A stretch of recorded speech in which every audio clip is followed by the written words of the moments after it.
পৃথিবীর সবচেয়ে সত্য, মহাসত্য, চিরসত্য, ধ্রুব সত্য হচ্ছে যাওয়া আপনাকে আমাকে লাগবেই। হতে পারে এই মুহূর্তে, হতে পারে একটু পরে। আল্লাহ ডাক যখন আসবে, লা ইস্তাখিরুনা সাআতাও ওয়া লা ইস্তাকদিমুন, একটা মুহূর্ত কারো জন্য দেরি করা হবে না। ডাক আসবে তো চলে যাওয়া লাগবে। যেভাবে আল্লাহরে ডাকা দরকার ছিল ওইভাবে আল্লাহরে ডাকতে পারি নাই। দিল থেকে যদি ওইভাবে আল্লাহরে ডাকটা দিতে পারতাম, ওইভাবে যদি আল্লাহকে ডাকতে পারতাম, ওইভাবে যদি কেমন যেন আল্লাহ রাব্বুল আলামিনের জন্য সব করি, যদি একটু বুঝে সুঝে করতে পারতাম, এক একটা সেজদাকে যদি দামি বানাইতে পারতাম, আন তা'বুদাল্লাহ কাআন্নাকা তারাহু ফাইন লাম তাকুন তারাহু ফাইন্নাহু ইয়ারাক। এক একটা সেজদা দেওয়ার সময় মনে করা কেমন যেন আমি আল্লাহরে দেখতেছি। দুনিয়ার এই চর্ম চক্ষু দিয়ে যেহেতু আল্লাহকে দেখা যায় না, অন্তত এইটা মনে করা আমার আল্লাহ প্রত্যেকটা মুহূর্তে তার এই গোলামকে দেখতেছে, প্রত্যেকটা নড়াচড়া আল্লাহ তাআলা দেখতেছে। ঠিক কিনা বলেন? এই জন্য দিলের সব ভালোবাসা আল্লাহর জন্য, হৃদয় নিংড়ানো ভালোবাসা যখন আল্লাহর জন্য আপনি সব সঁপে দিবেন, আল্লাহ আপনারে বড় দামি বানায় দিবে। আল্লাহ তাআলা আপনাকে অনেক বেশি কবুল করবেন।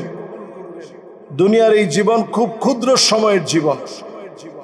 এই জীবন হঠাৎ একদিন শেষ হয়ে যাবে। আপনি আমি একদিন স্মৃতি হয়ে যাব। যাওয়ার আগে প্রতিদিন অন্তত ঘুমানোর আগে এই কথা মনে করবেন যে আমি কি আসলে মোমেন হতে পেরেছি। এক একটা ঘুম আমাদের জন্য জীবনের প্রত্যেকটা রাতেই এক একটা ঘুম আমাদের জন্য মৃত্যুর মতো। আর নাউমু আখুল মাউত, ঘুম হচ্ছে মৃত্যুর এক ভাই। কত লোক ঘুমায় যায় আর কোনোদিন উঠে না, কত লোক ঘুমায় যায় আর কোনোদিন জাগ্রত হয় না। এই জন্য ঘুমানোর সময় গান দেখতে দেখতে ঘুমায়েন না, মিউজিক শুনতে শুনতে ঘুমায়েন না। আইয়ুফিকাহু বিআমালিন সালিহিন ক্বাবলা মাউতিহি, আল্লাহর পছন্দের গোলাম তো সেই যার মৃত্যুর আগে আল্লাহ তাআলা কোনো না কোনো একটা ভালো কাজ করায় তাকে দুনিয়া থেকে নিয়ে। তা আপনি একটু চিন্তা করেন, আমাদের যাদের আমলের খাতা ওপেন হয়ে এতদিন পর্যন্ত লেখা হচ্ছে, ঘুমের সময় একটু আল্লাহরে মনে করে স্মরণ করে দুফোঁটা চোখের পানি ছেড়ে দিয়ে গুনাহের কথা স্মরণ করে। হাদিসের মধ্যে আসে, নবী করিম সাল্লাল্লাহু আলাইহি ওয়াসাল্লাম বলছেন,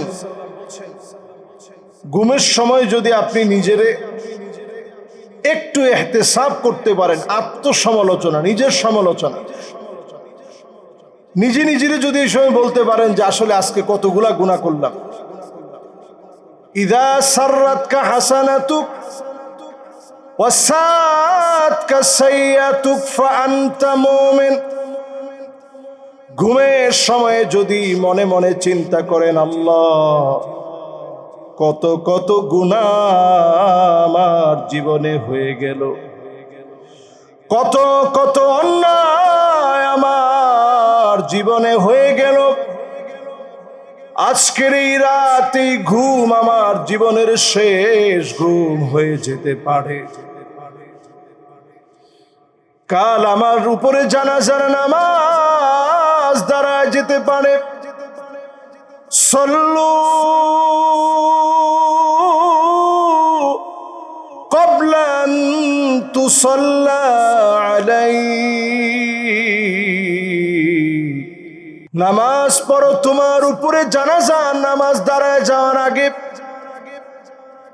আমার উপরে জানাজার নামাজ দাঁড়ায় যেতে পারে। আল্লাহ সেই জানাজার নামাজের আগে আজকে আমি তওবা করে নিলাম, গুনাহের জন্য অনুতপ্ত হৃদয় নিয়ে তোমার সামনে লজ্জিত হলাম।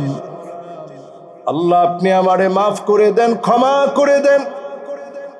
তপ্ত হৃদয় নিয়ে কথাগুলো যখন মালিককে বলবেন, দুফোঁটা চোখের পানি যখন গড়ায় গড়ায় পড়বে, হাদিসের ভিতরে নবীজি বলেন ফাআনতা মুমিন, তুমি মুমিন হিসাবে গণ্য হবে আল্লাহর আদালতে।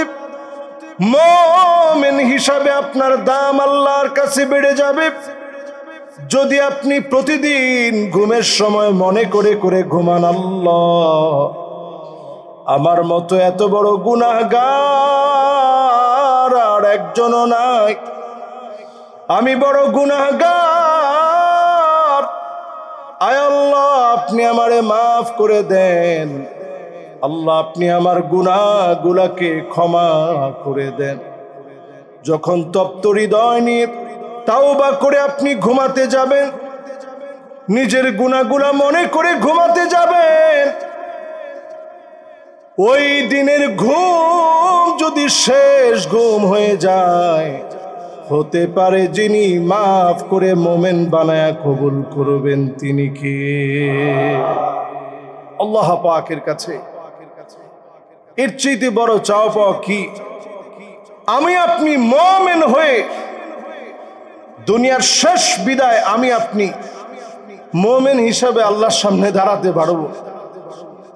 এজন্য সবাই ঘুমানোর আগে কি নিয়ে যাচ্ছি, কি করতেছি একটু ভাববেন, ইহতিসাব করবেন, মুহাসাবা, নিজেকে আল্লাহর সামনে দাঁড় করায় দিয়ে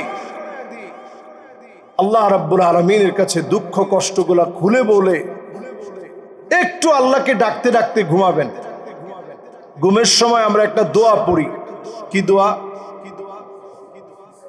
আল্লাহুম্মা বিসমিকা আমুতু ওয়া আহইয়া, পড়ি না ভাই? এবং ঘুম থেকে উঠে কি পড়ি? আলহামদুলিল্লাহিল্লাযী আহইয়ানা বা'দামা আমাতানা ওয়া ইলাইহিন নুশুর। এই দোয়াটা আমরা পড়ি না? এই দোয়াটা যখন পড়ি বুঝে বুঝে পড়বেন, দিল লাগায় পড়বেন, আল্লাহ আপনি আমারে নতুন একটা হায়াত দিছেন, আলহামদুলিল্লাহিল্লাযী আহইয়ানা বা'দামা আমাতানা, মৌত থেকে আল্লাহ তাআলা আমারে নতুন একটা জীবন দিয়েছেন, এজন্য আল্লাহ আপনার শুকরিয়া, আপনার প্রশংসা। ওয়া ইলাইহিন নুশুর, আর তার কাছেই আমাদের ফিরে যাওয়া লাগবে, পালায়া যাওয়ার কোনো সুযোগ নেই। এই পৃথিবীর সবচেয়ে সত্য, মহাসত্য, চিরসত্য, ধ্রুব সত্য হচ্ছে যাওয়া আপনাকে আমাকে লাগবেই। হতে পারে এই মুহূর্তে, হতে পারে একটু পরে। আল্লাহর ডাক যখন আসবে, লা ইস্তাখিরুনা সাআতাও ওয়া লা ইস্তাকদিমুন, একটা মুহূর্ত কারো জন্য দেরি করা হবে না। ডাক আসবে তো চলে যাওয়া লাগবে। আল্লাহ রাব্বুল আলামিনের কাছে আমরা কামনা করি, আল্লাহ রাব্বুল আলামিন যেন আমাদের প্রত্যেককে সবর ইখতিয়ার করার তৌফিক দান করেন, পড়েন আমিন। বিশেষ করে আমার পরিবারের জন্য দোয়া চাই, আল্লাহ রাব্বুল আলামিন যেন আমার উপরে, আমার পরিবারের সবার উপরে আল্লাহ তাআলা যেন সবর ইখতিয়ার করার সবরে জামিল যেন আল্লাহ তাআলা দান করে দেন, পড়েন আমিন। নফল নামাজের সিজদার মধ্যে গিয়ে ওয়াসজুদ ওয়াক্তারিব, সিজদায় গিয়ে মন খুলে কথাগুলো বলবেন, মনের ভাষাগুলো আল্লাহ বোঝেন, মনে মনে শুধু বিষয়গুলো, দুঃখগুলো আনবেন। সিজদায় গিয়ে যখন আল্লাহর কাছে মনের কষ্টগুলা মনের ভিতরে আনবেন, আল্লাহ রাব্বুল আলামিন দাম বাড়ায়া দিবেন। আকরাবু মা ইয়াকুনুল আবদু মির রাব্বিহি ওয়া হুয়া সাজিদুন ফাকসিরুদ দুআ, সিজদায় গিয়ে অধিক পরিমাণে দোয়া করবেন। দোয়ার মধ্য দিয়ে যিনি দাম বাড়ায়া দিবেন তিনি কে? নবীজি সবচেয়ে বেশি কাঁদতেন নফল নামাজের তাহাজ্জুদের সিজদায়, নবীজি সবচেয়ে বেশি কাঁদতেন। আম্মাজান বলতেন এই কান্নার আওয়াজ এমন হতো আজিজুন কাজিজিল মিরজাল, ফুটন্ত পানিগুলা টকবক করে ফুটলে যেমন আওয়াজ হয়, নবীজির ভিতর থেকে এইরকম কান্নার আওয়াজ বের হতো। পানি গরম করে টকবক করে ফুটলে একটা আওয়াজ হয় না? এটা যেমন টকবক টকবক করে ফুটলে আওয়াজ হয়, নবীজির ভিতর থেকে টকবক করে ফুটন্ত পানির আওয়াজ যেমন, নবীজির ভিতর থেকে কান্নার আওয়াজগুলো এমন ভাবে বের হতো। আম্মা জান বলতেন, আমার ঘুম ভেঙে যেত নবীজির কান্নার আওয়াজের কারণে। নবীজি জাগায় দিতেন না যে কষ্ট হবে আমাদের, কিন্তু কাঁদতে কাঁদতে আমার ঘুম ভেঙে যেত নবীজির কান্নার আওয়াজে। এত লম্বা সিজদা নবীজি দিতেন, আমি আমার কানটাকে নবীজির জবানের সামনে নিতাম। কি বলে নবীজি আল্লাহর কাছে এত কান্দে? আম্মাজান বলেন, আমি কানটা লাগায় শুনতাম, অন্য কোনো কিছু বলে নবীজি হয়রান পেরেশান হয়ে কাঁদেন না। নবীজি সিজদায় গিয়ে কাঁদেন আর বলেন, আল্লাহুম্মা উম্মতি, আল্লাহ আমার উম্মত, আমার উম্মত বলে নবীজি বারবার সিজদায় গিয়ে কাঁদতেন। আল্লাহু আকবার। নবীজি আমার সিজদায় গিয়ে কাঁদতেন, পেরেশানিগুলো সব আল্লাহর কাছে দিয়ে বারবার সাহায্য চাইতেন আল্লাহর কাছে। এজন্য আল্লাহর কাছে বিপদ মুসিবতের সময় ধর্ণা দেওয়া লাগে। আজাবান লি আমরিল মুমিন ইন্না আমরাহু কুল্লাহু খায়র। মুমিনদের বিষয়টা বড় আশ্চর্যজনক। মুমিন বিপদে পড়ে যাবে, মুসিবতে পড়ে যাবে, ওই বিপদের সময়ে আল্লাহ শুকরগুজারি আদায় করবে। আবার যখন মুমিন বিপদ থেকে উত্তীর্ণ হবে, তখন আল্লাহ শুকরগুজারি আদায় করবে। বিপদে মুমিন সবর করবে, আল্লাহ শুকরগুজারি আদায় করবে। আর যখন বিপদ থেকে আল্লাহ উত্তীর্ণ করবেন, মুমিন বান্দা খুশি হবে, আল্লাহর প্রশংসা আদায় করবে। এই প্রশংসায় সবরের মধ্য দিয়ে মুমিনকে যিনি দামি বানায়া দিবেন তিনি কে? আল্লাহর কাছে দামি হওয়ার জন্য পরীক্ষা মাঝে মাঝে যদি আল্লাহ তাআলা নেন, কখনো ভেঙে পড়া যাবে না। তবে প্রতিনিয়ত আল্লাহর কাছে দোয়া করা যে আল্লাহ, পরীক্ষা দেওয়ার মতো ঈমান আল্লাহ আমাদের নাই। আল্লাহ আপনি পরীক্ষা আমাদের কাছ থেকে নিয়েন না। আল্লাহ পরীক্ষা নিলে আল্লাহ আমরা পাশ করতে পারবো না। আল্লাহ মেহেরবানি করে বিনা পরীক্ষায় আল্লাহ আপনি আমাদেরকে পাশ করায় দিন। পড়েন আমিন। আল্লাহ তাআলা পরীক্ষা নিলে পাশ করা বড় কঠিন। নবী আম্বিয়া আলাইহিমুস সালামদেরকে আল্লাহ তাআলা পছন্দ করে যে পরীক্ষা নিছেন, ওই পরীক্ষার যদি সামান্য অংশ বান্দাকে নেওয়া হয়, আপনি ঠিক থাকতে পারবেন না। কি পরিমাণ পরীক্ষা নবীজির জীবনে আসছে। ক্ষুধার কষ্ট, সন্তান না থাকার কষ্ট, সব রকমের পরীক্ষা। চারদিকে কাফেররা নবীজিকে যে কষ্ট দিয়েছেন। আমুল হুজন, একটা বৎসর ছিল এমন, পুরাটা বছর জুড়ে নবীজি শুধু পেরেশানি করছেন। লাবিদ বিন আসাম দুষ্ট দুরাচারী নবীজিকে যখন কালো জাদু করেছে, 6টা মাস ধরে নবীজি স্ত্রীদের কাছে যেতে পারে নাই। মানসিকভাবে কি পরিমাণ পেরেশানির মধ্যে ছিলেন, সেই পেরেশানিগুলো আল্লাহর কাছে ছেড়ে দিছেন।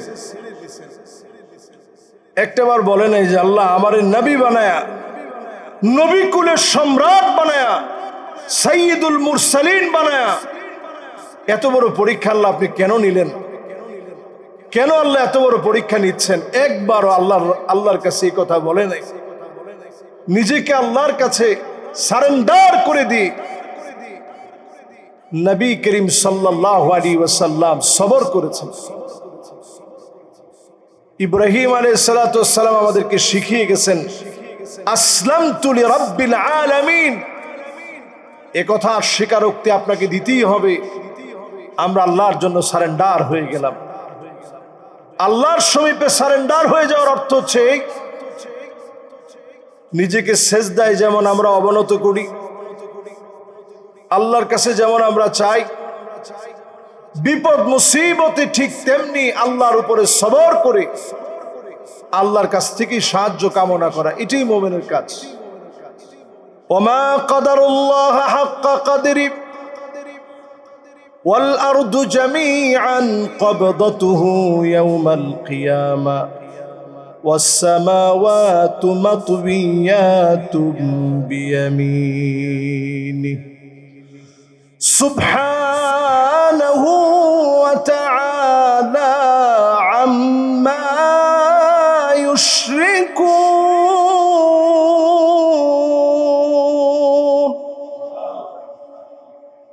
সার্বক্ষণিক এটা মনে করা, আল্লাহর যেই পরিমাণ দাম দেওয়া দরকার ছিল সে পরিমাণ দাম আমরা দিতে পারি নাই, আল্লাহর যেইভাবে বোঝা দরকার ছিল ওইভাবে বুঝতে পারি নাই, যেভাবে আল্লাহর কাছে সাহায্য চাওয়া দরকার ছিল ওইভাবে সাহায্য চাইতে পারি নাই।